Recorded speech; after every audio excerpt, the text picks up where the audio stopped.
आयुष्यात प्रत्येक माणसं आयुष्यात येतात, त्यांची किंमत करायला शिकतात. गेलेली वेळ आणि गेलेली व्यक्ती आयुष्यात कधीच परत येत नाही. कोण आपण जर कोणावर उपकार केले तर विसरून जा. कोणी आपल्यावर उपकार केले तर ते लक्षात ठेवा, का त्याची आपल्याला परत फेड द्यायची.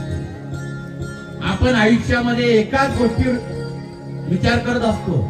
काही करायला गेल्यावर प्रत्येकाच्या डोक्यात असते, 4 लोक काय म्हणतील. बरोबर आहे का नाही? काही करायचं, 4 लोक काय म्हणतील ह्या विचारा पायीच लोक मागे राहिलेले. तुम्हाला घरात काय करायचं राहिलं, मुलांनी काय आणलं, मुलं वाईट वागले, ते 4 लोक काय म्हणतील. ते 4 लोक कोण आहे मला हे सांगा पहिले. हे 4 लोक आपल्याला माहिती झाले पाहिजे, नंतर या 4 लोकांना घाबरलं पाहिजे. आपलं आयुष्य आपण खराब करून टाकलेलं आहे.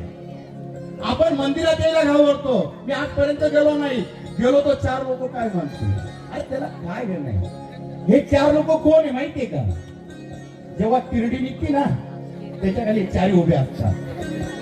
तेव्हा 4 जण गप्पा मारतात, हा कसा होता. चांगला असल तर चांगला म्हणता, वाईट असल तर वाईट म्हणता. ते 4 लोक त्या दिवशी येतात आपल्याला उचलायला काय म्हणायसाठी. म्हणून आयुष्य खराब करू नका त्या 4 लोकांपायी. आयुष्य सुंदर आहे, ते सुंदरतेने जगा, मोकळं जगा. आयुष्यामध्ये भगवंताने सुंदर असे दिवस दिलेले, ते सुंदरतेने जगा. आयुष्यामध्ये सर्वस्व पैसा नाहीये, आयुष्यामध्ये माणुसकी सुद्धा आहे. ज्याच्याकडे माणुसकी, त्याच्याकडे माणुसकीचा धर्म आहे, तो खरा माणूस आहे.